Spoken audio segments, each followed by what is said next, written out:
সে আজ থেকে অনেক বছর আগের কথা। এই জুন মাসের 7 তারিখে সাউথ আফ্রিকার কিছু সাদা চামড়ার মানুষ এক ভারতীয় যুবকের সঙ্গে তার গায়ের রঙের জন্য এমন দুর্ব্যবহার করেছিল যে তার জেরে বদলে গিয়েছিল ব্রিটিশ শাসিত পরাধীন ভারতবর্ষের ভাগ্য। এবার আপনাদের মনে হতেই পারে, সাউথ আফ্রিকানরা দুর্ব্যবহার করেছিল বলে ব্রিটিশদের কপাল পুড়ল কিভাবে। আজকের এপিসোডের শুরুতেই আমরা সেই গল্পটাই বলবো এবং তার সঙ্গে আলোচনা করব সারা দেশে ঘটে চলা বিভিন্ন বিষয় নিয়ে। নমস্কার, আমি সুজয় নীল।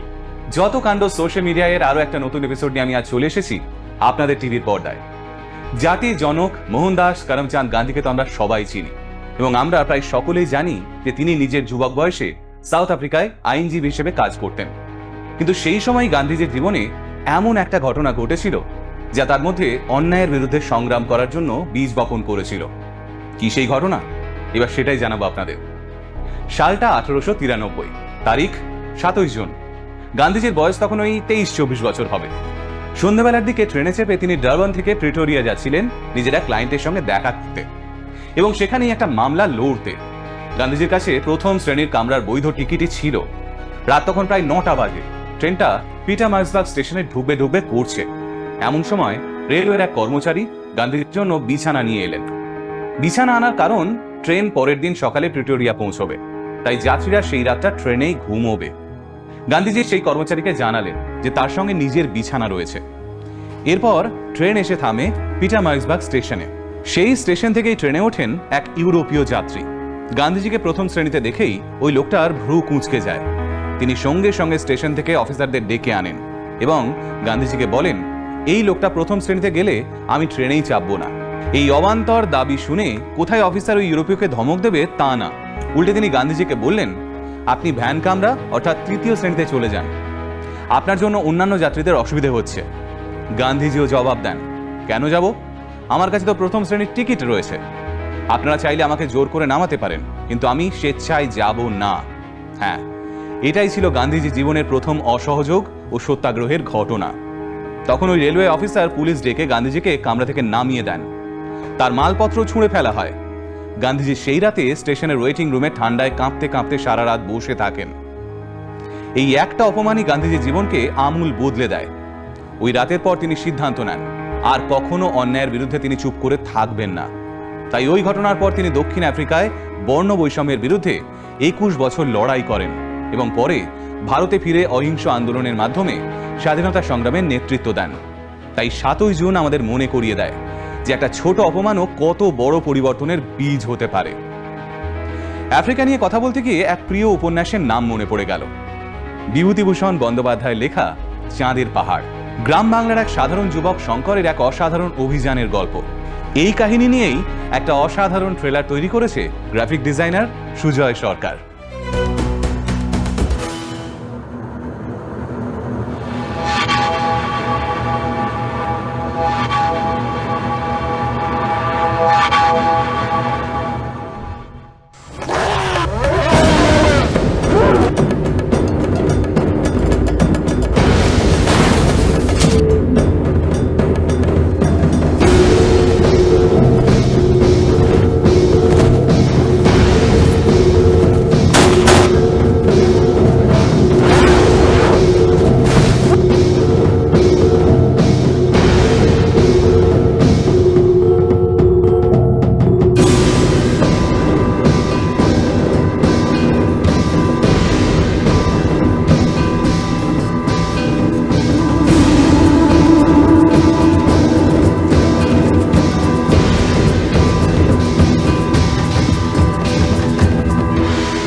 গত 5ই জুন সারা বিশ্বজুড়ে উদযাপিত হয়েছে বিশ্ব পরিবেশ দিবস। 1972 সালে জাতিসংঘের উদ্যোগে প্রথমবার এই দিবসটা পালন করা শুরু হয় স্টকহোম সম্মেলনের মাধ্যমে। পরিবেশ দূষণ, জলবায়ু পরিবর্তন, বনভূমি ধ্বংস এবং প্লাস্টিক দূষণের মতো জরুরি সমস্যাগুলো নিয়ে সচেতনতা বৃদ্ধি করাই এই দিনটার মূল লক্ষ্য। কারণ পরিবেশ দূষণের কারণে গ্লোবাল ওয়ার্মিং, সমুদ্রপৃষ্ঠের উচ্চতা বৃদ্ধি, অনিয়মিত বৃষ্টিপাত, খরা এবং বন্যার মতো প্রাকৃতিক দুর্যোগ ক্রমশ বেড়েই চলেছে। এর ফলে কৃষি, জীববৈচিত্র্য এবং মানুষের স্বাস্থ্য মারাত্মকভাবে ক্ষতিগ্রস্ত হচ্ছে। বিশ্ব পরিবেশ দিবস আমাদের মনে করিয়ে দেয় এখনো আমরা এই অবস্থা থেকে পৃথিবীকে সুস্থ করে তুলতে পারি, কিন্তু তার জন্য নিয়মিত গাছ লাগানো, প্লাস্টিকের ব্যবহার কমানো, রিসাইক্লিং, জ্বালানি এবং শক্তি সঞ্চয়ের মতো নানান ছোট পদক্ষেপ নিতে হবে আমাদের। পাশাপাশি পরিবেশ সচেতনতা বাড়ানো অত্যন্ত জরুরি। ছাত্রছাত্রী, যুব সমাজ এবং সাধারণ মানুষকে প্রকৃতির ভারসাম্য বজায় রাখার শিক্ষা প্রদান অত্যন্ত জরুরি। আপনারা একটা তথ্য শুনলে এখনই চমকে যাবেন। পৃথিবীর মোট অক্সিজেনের প্রায় 50 থেকে 80% উৎপাদন করে সমুদ্র। হ্যাঁ, এখনই চাইলে গুগল করে সেটা দেখে নিতে পারেন। পাশাপাশি সমুদ্র ভীষণভাবে জলবায়ু নিয়ন্ত্রণ করে এবং এই সমুদ্রই হলো লক্ষ লক্ষ প্রজাতির জীববৈচিত্র্যের আবাসস্থল। তবুও আমরা সমুদ্রে প্লাস্টিক ফেলি, আবর্জনা ফেলি, বিভিন্ন রাসায়নিক বর্জ্য এবং তেল ছড়িয়ে দিই। প্রতি বছর এই বিষয়ে সচেতনতা বৃদ্ধি করতেই 8ই জুন তারিখে সারা বিশ্বজুড়ে ওয়ার্ল্ড ওশিয়ান ডে পালন করা হয়। কিন্তু তা সত্ত্বেও প্রতি বছর প্রায় 8 মিলিয়ন টন, মানে প্রায় 800 কোটি কেজি প্লাস্টিক ফেলা হয় সমুদ্রে। এবার আমরা যদি পৃথিবীর উপর এত অত্যাচার করি, তাহলে কিভাবে এই ছোট নীল গ্রহটা আমাদের ভবিষ্যৎ প্রজন্মের জন্য বাসযোগ্য থাকবে বলুন তো? তাই আসুন আজ বরং আমরা সকলে মিলে একটা অঙ্গীকার করি, আমাদের ভবিষ্যৎ প্রজন্মের জন্য একটা সবুজ এবং সুস্থ পৃথিবী রেখে যাওয়ার দায়িত্ব কাঁধে তুলে নিই, নয়তো তাদের ভবিষ্যৎ কিন্তু ঘোর অন্ধকার। এই দেখেছেন, অন্ধকারের কথা বলতে গিয়ে মনে পড়ে গেল আরও একটা খবর, লোডশেডিং এর খবর। 2026 সালের তীব্র গরমে ভারতের বড় বড় শহরগুলোতে বিদ্যুৎ বিভ্রাট এখন বড় চিন্তার বিষয় হয়ে উঠেছে। রয়টার্সের রিপোর্ট অনুসারে মে মাসে দেশের বিদ্যুৎ চাহিদা 270 গিগাওয়াট ছাড়িয়ে গেছিল, যা একটা ঐতিহাসিক রেকর্ড। আর তার জেরেই দেশের বিভিন্ন শহরের কোথাও 30 মিনিট, আবার কোথাও 6 থেকে 9 ঘন্টা পর্যন্ত বিদ্যুৎবিহীন অবস্থায় থাকতে হচ্ছে সাধারণ মানুষকে। বিদ্যুতের চাহিদা বৃদ্ধির প্রধান কারণ প্রবল গরমে এয়ার কন্ডিশনারের অত্যাধিক ব্যবহার। সন্ধ্যে থেকে মধ্যরাত পর্যন্ত যখন একই এলাকায় কয়েক হাজার এসি, কুলার, লিফট, ফ্রিজ এবং জলের পাম্প একসঙ্গে চলছে, তখনই পিক ডিমান্ড তৈরি হচ্ছে। ফলে পুরনো ট্রান্সফরমার এবং কেবলগুলো চাপ সহ্য করতে না পেরে বিকল হয়ে যাচ্ছে। তাহলে কি বিদ্যুৎ উৎপাদন কম হচ্ছে? না, সমস্যা শুধু উৎপাদনে নয়, সমস্যা দেখা যাচ্ছে ডিস্ট্রিবিউশন সিস্টেমের প্রাচীন ইনফ্রাস্ট্রাকচারেও। কয়েক দশক আগের ডিস্ট্রিবিউশন সিস্টেম এখনকার বিপুল চাহিদা সামলাতে পারছে না। তাই বিশেষজ্ঞরা বলছেন দ্রুত ডিস্ট্রিবিউশন নেটওয়ার্কের আধুনিকীকরণ জরুরি, না হলে আগামী দিনে এই সংকট আরও তীব্র হবে। এইবার আপনাদের সবাইকে একটা ছোট্ট প্রশ্ন করি। আচ্ছা, আপনাদের পাড়ায় কিংবা বাজারহাটে এমন কোনো দোকান দেখেছেন যেখানে ছোট ছোট ছেলেমেয়েরা 5 ফরমাস খাটছে? বা এমন কোনো আত্মীয় স্বজনের বাড়ি যেখানে ছোট ছোট ছেলেমেয়েরা বাসন মাজা কিংবা কাপড় কাচার কাজ করছে? আপনারা কি জানেন, যারা এই শিশুগুলোকে কাজে রেখেছে তাদের সরাসরি জেল হতে পারে? হ্যাঁ, ঠিকই শুনলেন। তবে এটা আমরা বলছি না, এটা বলছে ভারতের শিশু শ্রম নিষিদ্ধকরণ আইন এবং আন্তর্জাতিক শ্রম সংস্থা। কিন্তু তা সত্ত্বেও ভারতবর্ষে এখনও 1 কোটির বেশি শিশু শ্রমিক রয়েছে, যাদের দিয়ে কয়লা খনি থেকে কারখানা, বিল্ডিং কনস্ট্রাকশন থেকে চায়ের দোকান, এমনকি লোকের বাড়িতে বাড়িতে 5 ফরমাসও খাটানো হয়। প্রতি বছর 12ই জুন তারিখটাকে world day against child labour বা বিশ্ব শিশু শ্রম বিরোধী দিবস হিসেবে পালন করা হয়। 2002 সাল থেকে আন্তর্জাতিক শ্রম সংস্থা এই দিনটা পালন করা শুরু করে, যার মূল উদ্দেশ্যই ছিল শিশু শ্রমের অভিশাপ সম্পর্কে সচেতনতা তৈরি করা এবং এটাকে সম্পূর্ণরূপে নির্মূল করা। শিশু শ্রম বলতে বোঝায় 14 বছরের কম বয়সী শিশুদের শারীরিক এবং মানসিক স্বাস্থ্যের ক্ষতি করে এমন কাজে নিয়োগ করা। তা সত্ত্বেও বর্তমানে বিশ্বে প্রায় 16 কোটিরও বেশি শিশু বিভিন্নভাবে শিশু শ্রমে নিয়োজিত, আর এর প্রধান কারণ হচ্ছে দারিদ্র্য। শিশু শ্রম মূলত শিশুদের থেকে তাদের শৈশব কেড়ে নেয়, তাদের শিক্ষার অধিকার হরণ করে এবং ভবিষ্যতে একজন প্রতিষ্ঠিত নাগরিক হওয়ার সুযোগ থেকে বঞ্চিত করে। এর ফলে শিশুরা শারীরিকভাবে দুর্বল এবং সামাজিকভাবে পিছিয়েও পড়ে। শিশুদের জন্য সুন্দর ভবিষ্যৎ গড়তে হলে প্রত্যেকটা শিশুকে স্কুলে পাঠানো এবং তাদের খেলার মাঠে ফিরিয়ে আনা ভীষণ জরুরি। এইবার কথা বলবো শিশুদের আর একটা গুরুত্বপূর্ণ সমস্যা সোশ্যাল মিডিয়া অ্যাডিকশন নিয়ে। রিল দেখতে দেখতে আপনার বাচ্চা যে কখন অ্যাডিক্টেড হয়ে পড়ছে আপনি হয়তো নিজেও জানতেও পারছেন না। এই নিয়ে কথা বলছেন কন্টেন্ট ক্রিয়েটর অতসী। ভারতবর্ষে গড়ে প্রায় একজন কিশোর প্রতিদিন 6 থেকে 7 ঘন্টা রিলস দেখে। মানে তার জীবনের প্রায় 1/3 সময় ওই 5 ইঞ্চি স্ক্রিনের সামনে কেটে যাচ্ছে। একটু থামো, এই সংখ্যাটা আর একবার ভাবো। মানে তুমি যদি এখন 15 বছর বয়সী হও আর এই অভ্যাস যদি তোমার 25 বছর বয়স পর্যন্ত চলতে থাকে, তাহলে এই 10 বছরের মধ্যে তুমি প্রায় 25,000 ঘন্টারও বেশি রিলস দেখবে। 25,000 ঘন্টা, মানে যেখানে একটা ডাক্তারি ডিগ্রি অর্জন করতে লাগে মাত্র 15,000 ঘন্টা। আমরা এটাকেই বলি টাইম পাস, কিন্তু বিজ্ঞান বলছে এটা আসলে ব্রেন হাইজ্যাকিং।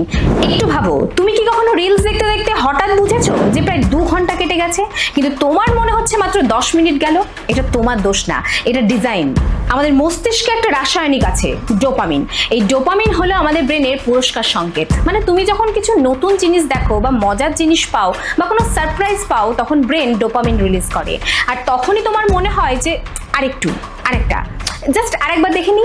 এই অনুভূতিটাই মানুষকে টিকিয়ে রেখেছে লক্ষ লক্ষ বছর ধরে। মানে নতুন কিছু খোঁজো, শেখো এবং টিকে থাকো, এবং ডোপামিন হলো এই সিস্টেমের জ্বালানি। কিন্তু ইনস্টাগ্রাম, ইউটিউব শর্টস এবং ফেসবুক রিলস, এই প্ল্যাটফর্মগুলোর ইঞ্জিনিয়াররা এই সিস্টেমটাকেই হ্যাক করে নিয়েছে। পাবজি খেলতে খেলতে তুমি বারবার ক্রেট ওপেন করো কেন জানো?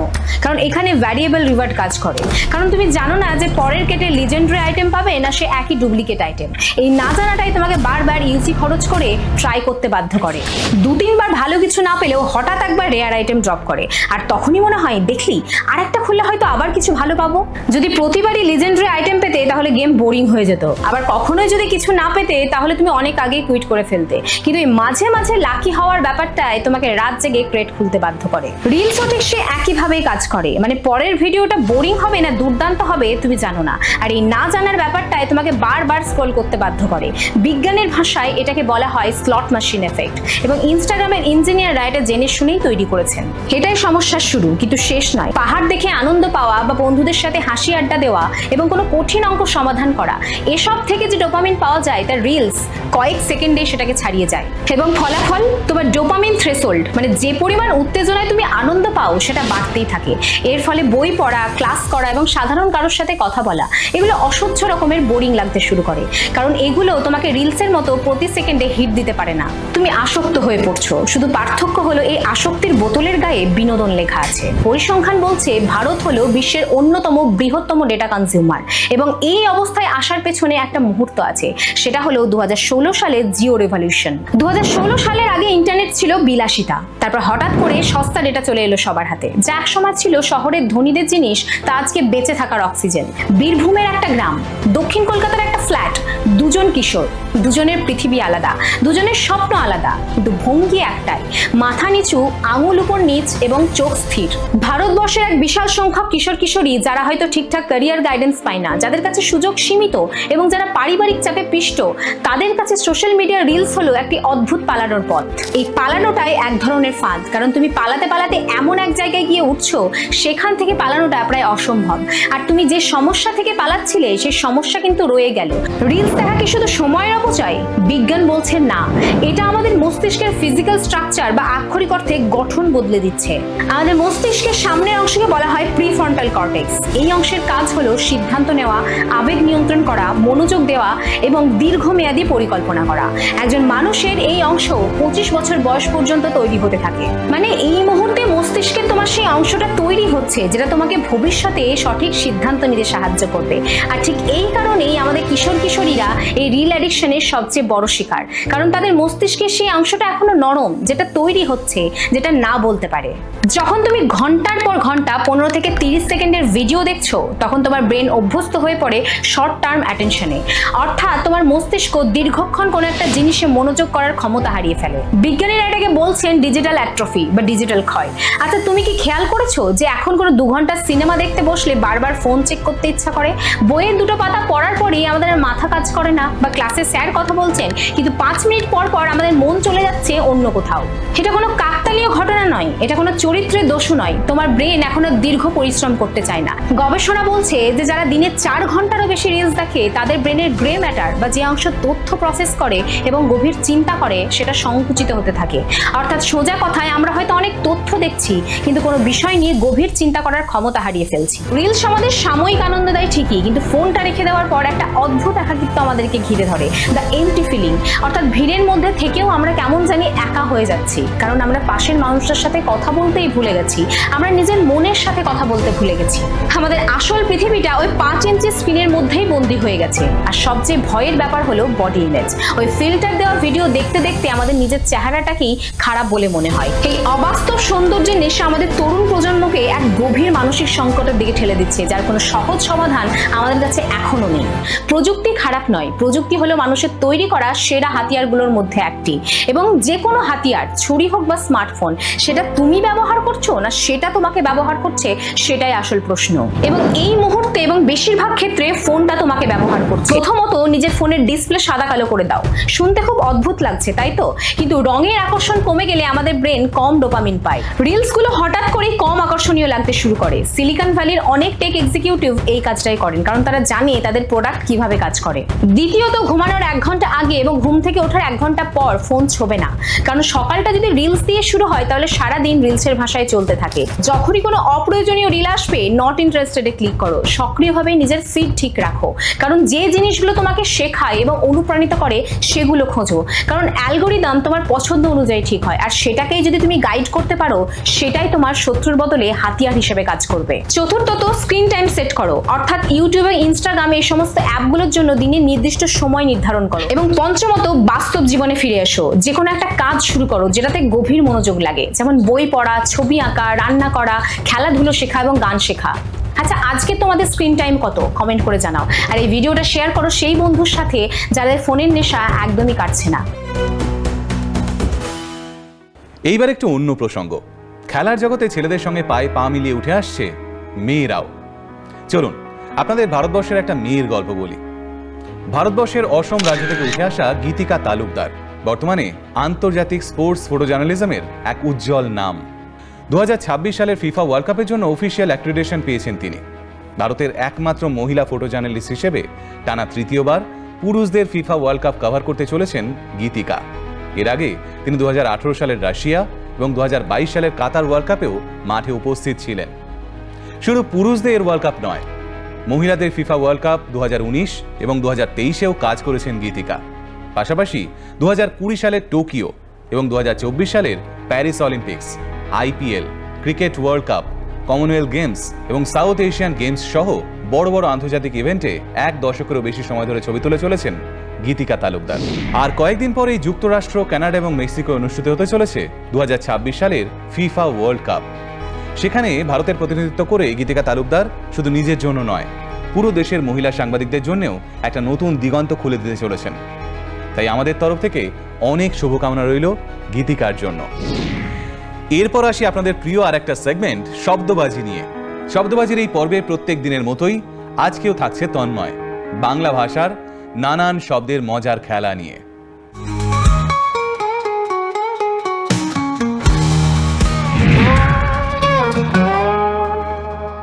যত কাণ্ড সোশ্যাল মিডিয়ায় আরও একটা পর্ব শব্দবাজি বাংলা শব্দের খেলা, যেখানে বাংলা শব্দের উৎস নিয়ে আপনাকে মজাদার গল্প বলি। আপনি দেখতে পাচ্ছেন নিশ্চয়ই আমার বাঁ দিকে একটা ক্যামেরা রয়েছে। আচ্ছা, এই যে ক্যামেরা শব্দটা, তার সঙ্গে বাংলা শব্দ কামড়ার কোনো কি মিল রয়েছে? আর বাঙালির অত্যন্ত পরিচিত শব্দ কমরেড, তারও কি কোনো মিল রয়েছে? রয়েছে। এই যে 3টে শব্দের মধ্যে মিল রয়েছে, একটা ছোট্ট গল্পের মাধ্যমে আপনাকে বুঝিয়ে দিই মিলটা কোত্থেকে কিভাবে আসছে। দূরদর্শনে যখনই আপনি এই ক্যামেরা চলছে ব্যাপারটা দেখছেন, তার সঙ্গে সঙ্গে আপনি বুঝতে পারবেন যে ক্যামেরা শব্দটা আদৌ বাংলা শব্দই নয়, আমরা ইংরেজি বলে জানি। কিন্তু ইংরেজি শব্দটা আদতে একদম শুরুতে এসেছে একটা গ্রিক শব্দ কামারা থেকে, KAMARA। এই শব্দটার মানে ছিল একটা ছাউনি দিয়ে ঢাকা ঘর বা একটা মোটামুটি ওই যাকে বলা হয় আর্চড ঘর, সেরকম কিছু একটা। এখান থেকে পরবর্তীকালে ওল্ড ল্যাটিনের শব্দটা কি হলো CAMARA, আর তারপর নিও ল্যাটিনে হলো CAMERA। তার মানে ক্যামেরা শব্দটা বলা যেতে পারে ল্যাটিন শব্দ। কিন্তু শুধু ল্যাটিন তো নয়, কারণ ল্যাটিনেও যখন পর্যন্ত শব্দটা ছিল তখন তার মানে ছিল একটা ঘর। কিরকম ঘর? পরবর্তীকালে এই নিও ল্যাটিনের পরবর্তী যুগে ভিডিওগ্রাফি নয়, ফটোগ্রাফিরও আদি যুগে আরো একটু আগে একটা বড় সড়ো ঘর, যে ঘরের মধ্যে কোনো একটা ছোট্ট ছিদ্র দিয়ে একটা আলো এসে ঢুকছে আর বাইরের ছবি দেখতে পাওয়া যাচ্ছে ভিতরে, তাকে তখন বলা হতে শুরু করলো ক্যামেরা অবস্কিউরা। এই ক্যামেরা অবস্কিউরার ক্যামেরা তখনও কিন্তু মানে সেই ঘর, আদি মানে ঘর বা প্রকোষ্ঠ। পরবর্তীকালে যখন ফটোগ্রাফির কাজ শুরু হলো, হয়তো খেয়াল করে দেখেছেন পুরনো ছবিতে একটা বড় সড়ো বাক্স, তার নিচে 3টে পায়া, সেই বাক্সের মধ্যে কোনো একটা জায়গায় ফটোগ্রাফি প্লেট বসানো হতো আর সেইখানে ওই বাইরে থেকে আলো আসতো ছোট্ট একটা ছিদ্র দিয়ে, আর সেখানে ছবি ফুটে উঠত বা ছবি ধরা হতো।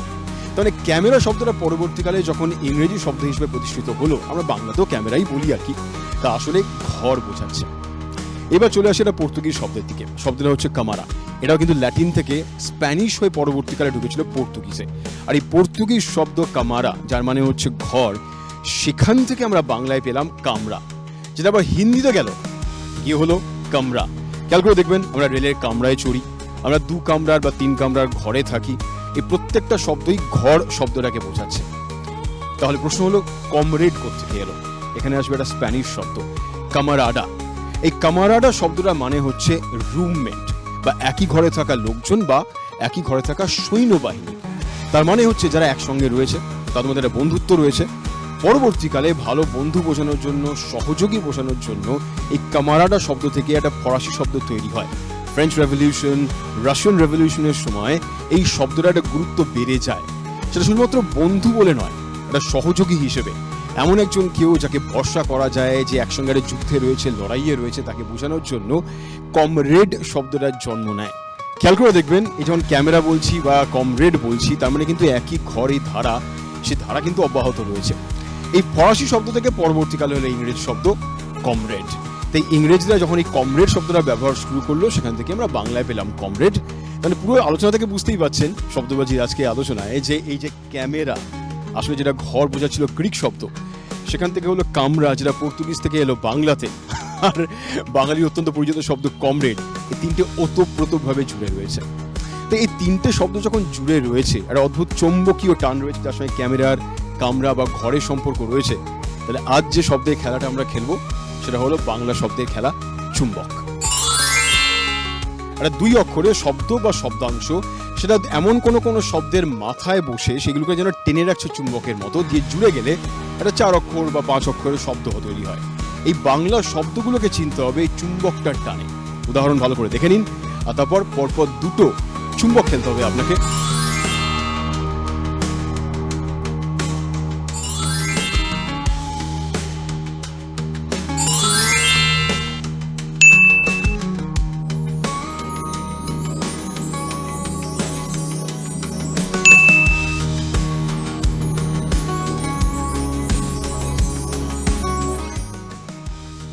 উত্তর পাঠাতে হবে এই ইমেল আইডিতে।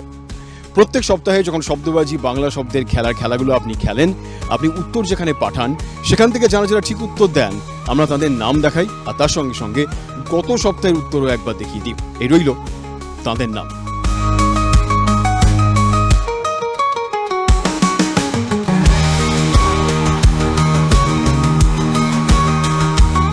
ইমেল আইডিতে অবশ্যই আপনি মেল করে উত্তর জানাবেন, এবং খেয়াল রাখবেন ডিডি বাংলাতে এই যত কাণ্ড সোশ্যাল মিডিয়াতে, অথবা আমাদের সোশ্যাল মিডিয়া বিভিন্ন হ্যান্ডেল ফলো করে সেখানেও দেখতে পাবেন যত কাণ্ড সোশ্যাল মিডিয়ায়। শব্দবাজি বাংলা শব্দের খেলার পরের পর্বে আবার দেখা হবে বাংলা শব্দের মজার গল্প, আর তার সঙ্গে বাংলা শব্দের অদ্ভুত মজাদার খেলা। এই ছিল এই সপ্তাহের যত কাণ্ড সোশ্যাল মিডিয়ায়। আমরা প্রতি সপ্তাহে হাজির হচ্ছি ঠিক বুধবার রাত 8:30টায়। যদি মিস করে যান, বৃহস্পতিবার দুপুর 1:02 সারা সপ্তাহে সোশ্যাল মিডিয়ার বিভিন্ন আপডেট নিয়ে। আপনি যদি কন্টেন্ট ক্রিয়েটর হন, তাহলে আপনিও জুড়তে পারেন এই অনুষ্ঠানের সঙ্গে। আপনার কন্টেন্ট আমাদের পাঠান ইমেইল করে। আমাদের ইমেল আইডি ddbanglaSocialmedia@gmail.com। আর আমাদের বিভিন্ন সোশ্যাল মিডিয়া প্ল্যাটফর্মে ফলো করতেও কিন্তু ভুলবেন না। আজকের মতো এই পর্যন্তই। নমস্কার।